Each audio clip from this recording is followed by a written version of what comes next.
Chapter 1. Introduction. United States. What is happening in America? America is a big country. It has more than 330 million people. These people are different. They speak different languages.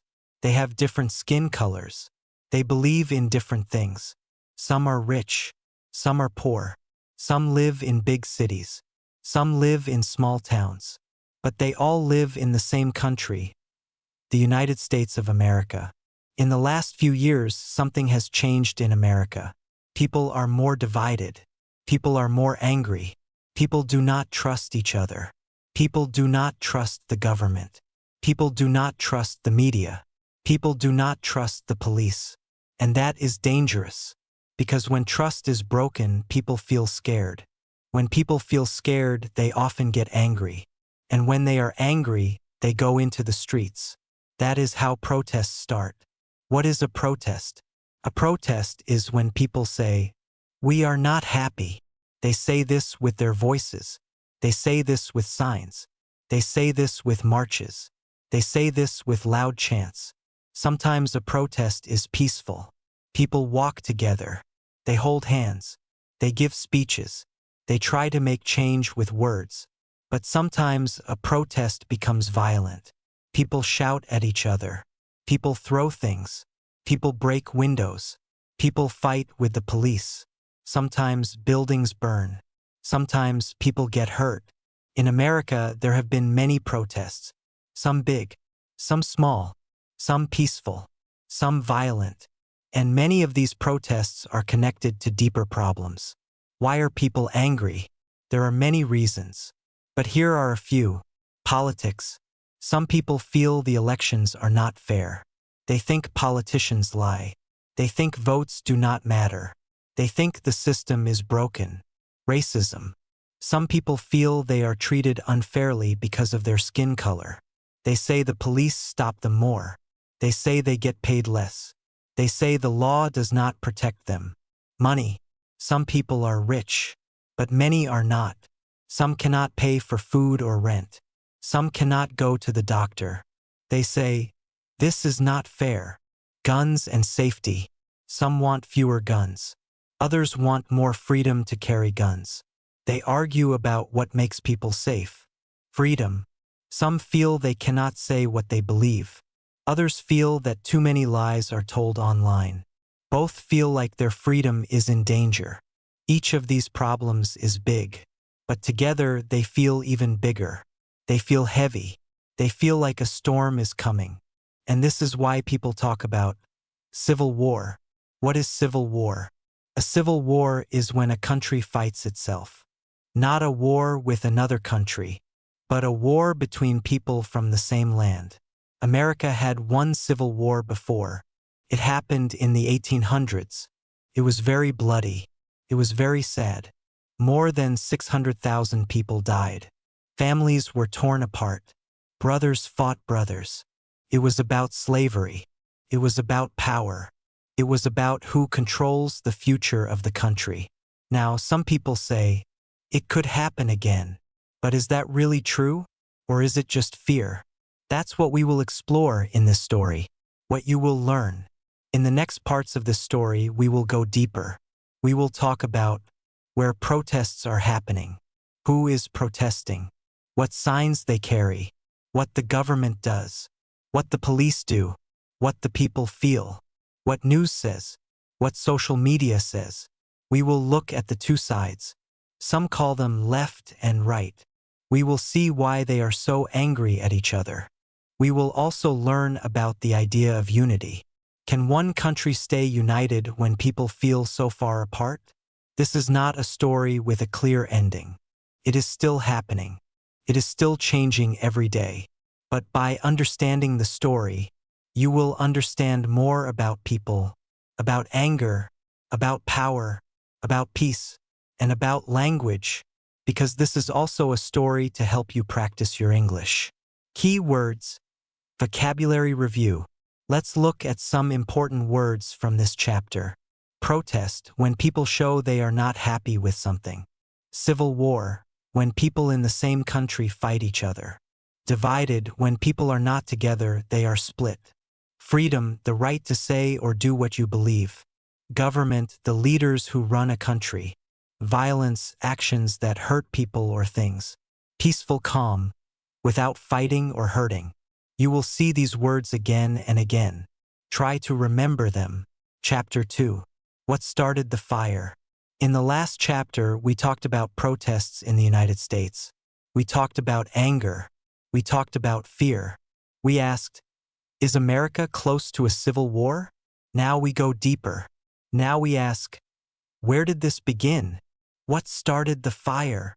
Because fires do not start by themselves. There is always a spark. A spark becomes a flame. A flame becomes smoke. Then the fire grows. In this chapter, we look for that spark. We look for the moment the country started to change. We look at the events, the people, the ideas. We look at what made people say, I've had enough. Let's begin. The protests did not begin in one day. They grew over time, like water in a pot slowly getting hotter. One drop, then another, until the pot boils. Some people say the fire started with one man. His name was George Floyd. He was a black man living in Minneapolis. One day in May 2020, he was stopped by police. A police officer held his knee on George Floyd's neck. For more than 8 minutes, George Floyd said, I can't breathe, but the officer did not move. George Floyd died, and the world saw it. There was a video. It was shared on phones, on social media, on the news. People cried. People shouted. People said, this is too much. That was a spark. The next day, people went into the streets. They held signs that said, Justice for George Floyd. They said, Black Lives Matter. They said, no justice, no peace. They marched. They shouted. Some held hands. Some lit fires. Some threw stones. Some broke windows. Some hugged each other and cried. The protests spread. Not just in one city, but in many cities. New York, Los Angeles, Chicago, Atlanta, even in small towns. People said, we are tired. Tired of racism. Tired of police violence. Tired of being treated unfairly. But not everyone agreed. Some people watched the protests and felt afraid. They said, why are they burning buildings? They said, why are they shouting at the police? They said, this is not the way to change things. So the fire grew hotter. One side said, we want justice. The other side said, we want order. It was not just about George Floyd. It was about something bigger, something older, something deep inside the country. So when people protested, they were not only shouting for George Floyd. They were shouting for many people, for many years, for many lives. The protests grew. They lasted for weeks. They turned into something bigger. They became a movement. People began to ask questions. What should we do with the police? Should we change how police are trained? Should we take money away from police and give it to schools or housing? Some people said yes. Some people said no. Again, the country was divided. The protests also caused change. Some cities made new laws. Some police officers were charged in court. Some schools added new lessons about racism. Some companies made public statements. But the anger did not go away. The fire was still burning. Then, something else happened. An election. It was the year 2020. A big election year in America. One side supported Donald Trump. The other side supported Joe Biden. The country was already hot with protest. Now it became hotter with politics. Donald Trump was the president. He spoke strongly. He said the protests were violent. He said, law and order. He called the protesters thugs. Many people felt hurt by his words. They said, he does not listen. They said, he does not understand. But others agreed with him. They said, we need safety. They said, the streets are not safe. Now there were two fires burning. One was about race and justice. The other was about power and elections. Then came January 6, 2021. Another spark. Another big moment. It was the day when the U.S. Congress was supposed to say, yes, Joe Biden won the election. But some people did not believe the election was fair. They said the vote was stolen. They said there was cheating. Donald Trump gave a speech that day. He said, "We will never give up." He said, "We must fight." Then thousands of his supporters went to the Capitol. The Capitol is where Congress meets. It is a symbol of American democracy. People broke windows. People pushed past police.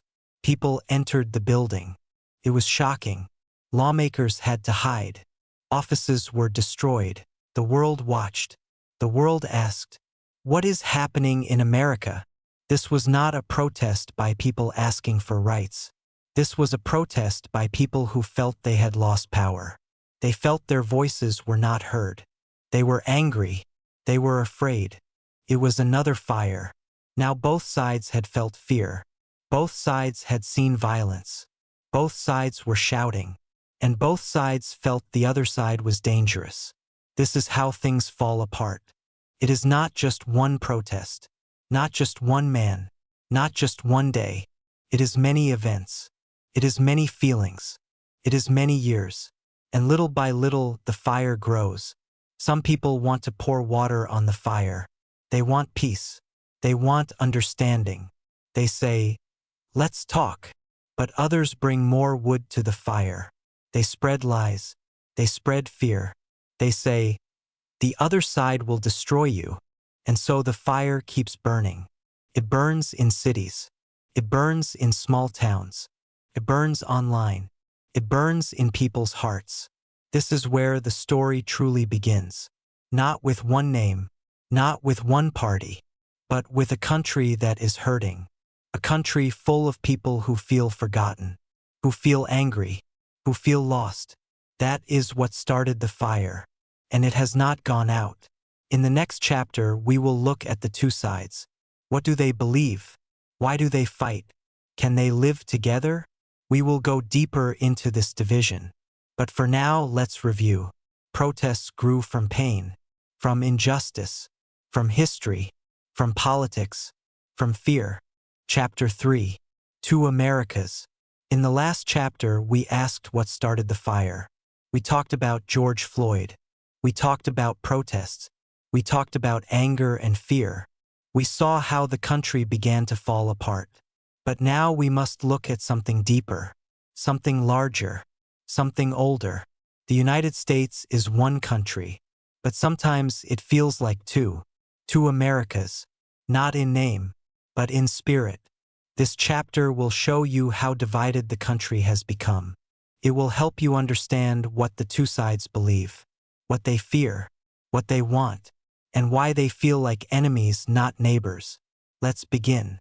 America was built on ideas: freedom, democracy, the right to speak, the right to vote, the right to live your life as you choose. But ideas can mean different things to different people. For some, freedom means fewer rules. For others, freedom means more protection. For some, justice means equal opportunity. For others, justice means equal outcome. For some, safety means more police. For others, safety means less police. So when people say, "I love America," they might mean very different things. Let's look at the two sides. One side is often called the left. This includes many people who vote for Democrats. This includes activists, students, artists, and some city workers. The left often talks about fairness, about protecting people who are poor, people who are sick, people who are different. They talk about racism. They talk about climate change. They talk about gender. They talk about healthcare. They say, everyone should have a voice. They say, the government should help people. They say, we must fix the system. Now let's look at the other side. The right includes many people who vote for Republicans. This includes farmers, business owners, police, soldiers, and many religious groups. The right often talks about tradition, about personal responsibility. about hard work. They talk about strong borders. They talk about crime. They talk about freedom of speech.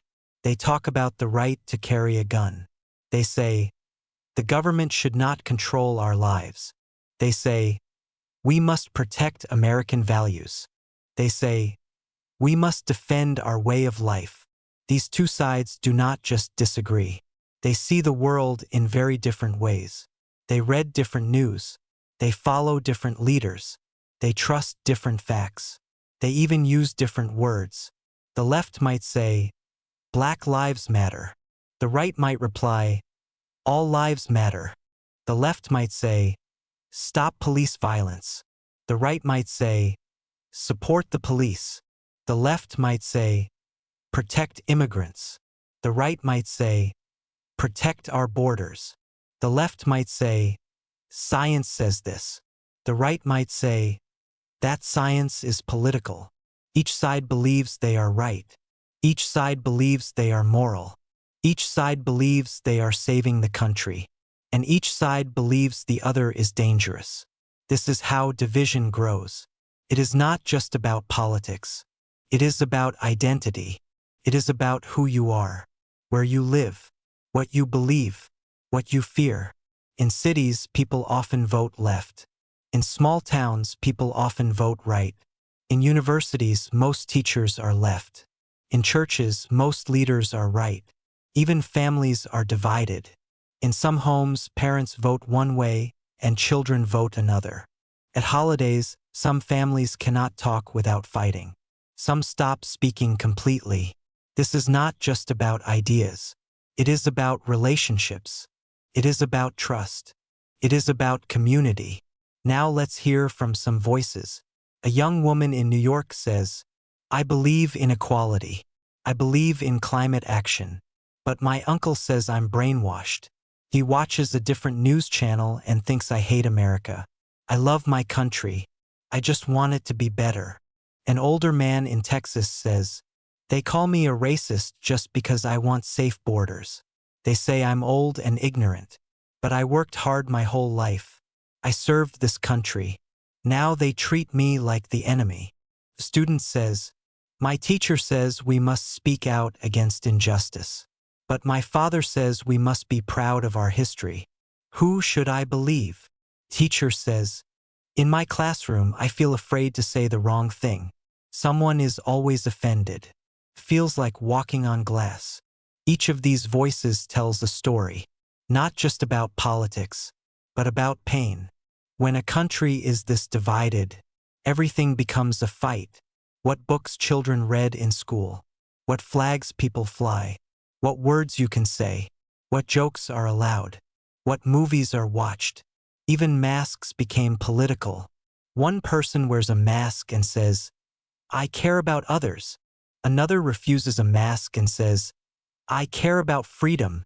Same object, different meaning. This is not healthy. This is not sustainable. Because when every choice becomes a fight, people stop talking. They stop listening. They stop trusting. And when trust is gone, fear takes its place. Each side builds a wall of words, a wall of anger, a wall of silence. And they live in two different Americas, two different realities, two different futures. But here is something important to remember. Most people do not want a war. Most people do not want violence. Most people want peace. Most people want respect. Most people want to live, work, raise their kids, and be free. So why is the country so divided? Because loud voices get the most attention. Because extreme opinions go viral. Because fear is easy to spread. Because some people in power want the country divided. Because when people are fighting each other, they are not watching the real problems. But there is still hope. There are people trying to listen. There are people trying to understand. There are people who say, we may not agree, but we are still neighbors. In this chapter, we looked at the two Americas, the left, the right, the different ideas, the different fears, the different hopes. In the next chapter, we will look at something new. What role does the media play? What role does social media play? How do they make the fire bigger? And can they help put it out? That is where we go next. Chapter 4. The Battle for the Mind. In the last chapter, we talked about the two Americas. Two ways of seeing the world. Two sides with different beliefs, different fears, different hopes. But where do these beliefs come from? How do people decide what they believe? How do they know what is true? How do they know what is false? In this chapter, we talk about information. We talk about media. We talk about social media. We talk about news. We talk about lies. We talk about truth. We talk about the battle for the mind. Because today in America, truth is not simple. One person hears a story and believes it. Another hears the same story and says, "That's fake." One side says, "This is fact." The other side says, "That is propaganda." It is very confusing. It is very dangerous. Because when people do not agree on truth, they cannot agree on anything. Let's begin. What is media? Media means the ways we share information. TV, radio, newspapers, the internet. Media is how people learn what is happening in the world. But in the United States today, media is divided. There are different channels, different newspapers, different websites, and many tell different versions of the same story. One news station says, "The protest was peaceful." Another says, "The protest was violent." One says, "The police used too much force." Another says, "The police showed great control." One says, "Climate change is a crisis." Another says, "Climate change is not real." Which one is true? How do we know? Most people choose media that agrees with what they already believe. If someone is on the left, they watch left-leaning news. If someone is on the right, they watch right-leaning news. And each side says the other side is lying. It becomes a loop, a circle. You hear what you already believe, and you believe it more and more. This is called confirmation bias. It means we like stories that make us feel right, and we ignore stories that make us feel wrong. Now add social media, Facebook, X, formerly Twitter, YouTube, Instagram, TikTok. Social media is even faster than regular news. It moves in seconds. Anyone can post. Anyone can share. Anyone can say anything. Sometimes that is good. It helps people speak. It helps people organize. It helps people find each other. But it also spreads lies. Very fast. Very far. One person writes a post. It goes viral. Millions see it. But it is not true. No one checks it. No one stops it. And now people believe a lie. Some lies are small. Some lies are big. Some lies are dangerous. A lie can say, "This group is coming to hurt you." A lie can say, "The election was stolen." A lie can say, "You must fight." And some people believe it. They get angry. They get afraid. They feel hate. They feel ready to act. This is how information becomes a weapon. This is how words become war. Now let's look at real examples. In 2020, some people believed the virus was fake. They said, "COVID is a trick." They refused masks. They refused vaccines. They believed stories from social media. Some of these stories said the government wanted control. Some said doctors were lying. Some said the vaccines were dangerous. None of that was true, but millions believed it. Some got sick. Some died because of false information. Another example, the 2020 election.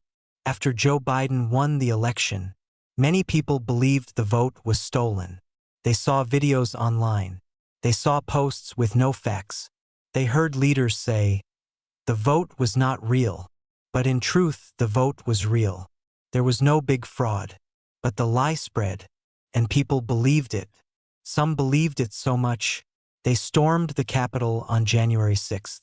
They were not just angry. They believed they were saving their country. That is the power of information and the danger of lies. Now people are asking big questions. Should social media be controlled? Should lies be deleted? Should accounts be banned? But then others say, that's censorship. They say, we need free speech. They say, even lies must be allowed. It is not a simple problem. On one hand, lies are dangerous. On the other hand, freedom is important. How do you balance both? Some people say, teach people to think more clearly. Help people ask questions. Help people check facts. That is called media literacy. It means learning how to understand media, learning how to check what you hear, learning how to know if a story is true. But this takes time. And many people do not want to learn. They want to be told what to think. They want to feel right. So the battle continues. A battle for the mind. Who controls the story? Who decides what is true? Who shapes how people think? This battle is not new. In the past, powerful people controlled newspapers. Now, powerful people control algorithms. Algorithms are the rules that decide what you see online. They choose what stories to show you, what videos, what posts. These rules are not neutral.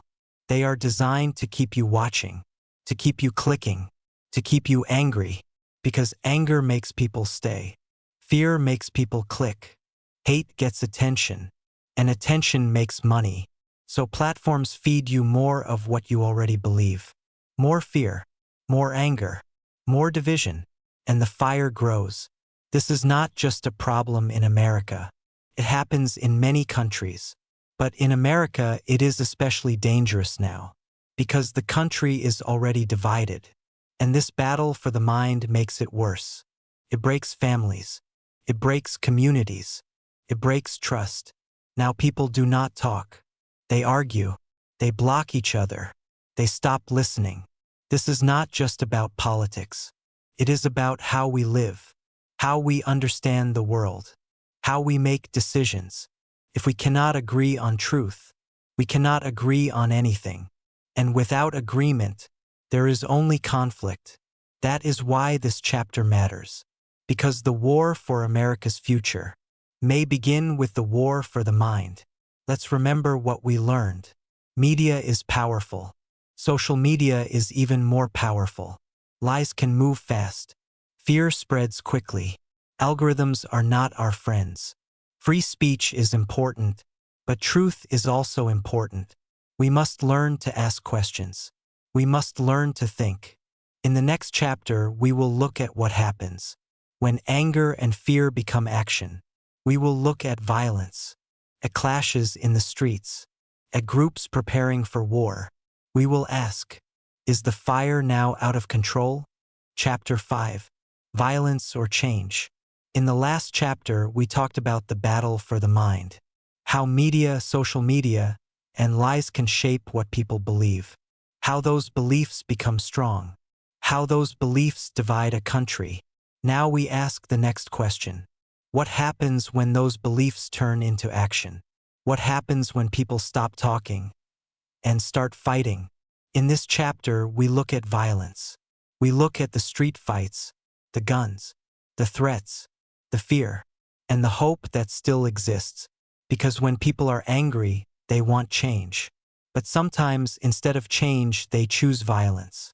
Let's begin with the streets. In many cities across the United States, there have been protests. People carry signs. They chant. They sing. They march together. But sometimes, something changes. A protest becomes a riot. Anger becomes fire. A peaceful march becomes a broken window. A chant becomes a punch. A sign becomes a weapon. Why does this happen? Sometimes it starts with one person, one push, one thrown object, one insult, one loud voice, and then the whole crowd moves. People run. People scream. Police shout. Tear gas fills the air. Sirens scream. Shields go up. Batons swing. And fear takes over. Sometimes people come to protests not to protest but to fight. They wear masks. They carry bats. They are ready for battle. Sometimes police are too aggressive. They push too hard. They shoot rubber bullets. They hurt people who are not dangerous. Sometimes the protesters go too far. They destroy property. They attack innocent people. They burn things that don't belong to them. No one wins in these moments. Everyone feels pain. Everyone feels fear. Everyone goes home more angry than before. But this is not just about protests. Some people do not go to the streets. They go to the forest, to the mountains, to the desert. They train. They carry guns. They wear body armor. They form groups. These groups have names. Some are left-wing. Some are right-wing. Some say they are protecting freedom. Others say they are preparing for a second civil war. They say things like, "We're ready. If they come for us, we will fight. This country is ours." They meet in secret. They post online. They watch videos about war. They talk about enemies. They believe they must prepare. Some train how to shoot. Some train how to survive. Some train how to kill. These are not just fantasies. These are real groups, with real weapons, and real plans. The FBI, which is a federal agency, has warned about this. They say domestic extremism is a real threat. That means people inside the country, not foreign enemies. Americans preparing to fight other Americans. Let that idea sit for a moment. A country so divided that neighbors prepare for war. But is this the future? Is this the only way? Or is there another path? Some people believe violence is the only way to bring change. They say peaceful protests don't work. They say votes don't matter. They say the system is broken. They say, "We tried everything else." But others believe the opposite. They say violence breaks everything. They say it makes people afraid. They say it brings more pain, not change. So who is right? Let's look at history. In the 1960s, there were big protests in America. People marched for civil rights. They wanted equality for Black Americans. They sat at lunch counters. They marched on Washington. They went to jail without fighting back. It was not easy. Some were beaten. Some were killed. But their peaceful protest changed laws, changed hearts, changed the country. Martin Luther King Jr. said, "Darkness cannot drive out darkness. Only light can do that. Hate cannot drive out hate. Only love can do that." But not everyone agreed with him. Others said, "We must fight. We must use force." There were riots. There were fires. There were guns. This is not new. Every time people demand change, some use peace, and some use violence. Today is no different. In the streets, we see both. In the news, we see both. Online, we hear both. But violence has a cost. People get hurt. People die. Trust breaks. Fear grows. The system becomes more strict. More police. More laws. More fear. Violence may feel powerful in the moment, but it often brings more pain. So what is the way forward? The way forward must include listening. It must include understanding. It must include truth. It must include people saying, "We are different, but we are not enemies. We disagree, but we can live together. We are one country." That is hard to say when people are afraid. It is hard to say when people are angry, but it must be said. Some people are trying. There are community groups, bringing together people from both sides. They talk. They eat together. They listen. They share stories. They do not always agree, but they learn to understand. And sometimes that is enough, because peace is not perfect agreement. Peace is not silence. Peace is not giving up. Peace is choosing not to destroy. Peace is choosing not to hurt. Peace is choosing to try again tomorrow. Let's remember what we learned. Violence is rising. People are afraid. Some prepare for war. Some train in secret. Some fight in the streets. Some believe violence is the only way. Others believe in peace, in understanding, in building something better. In the next chapter, we look at the forces behind this fear. The police, the army, the government. Whose side will they be on? What will they do if the country breaks?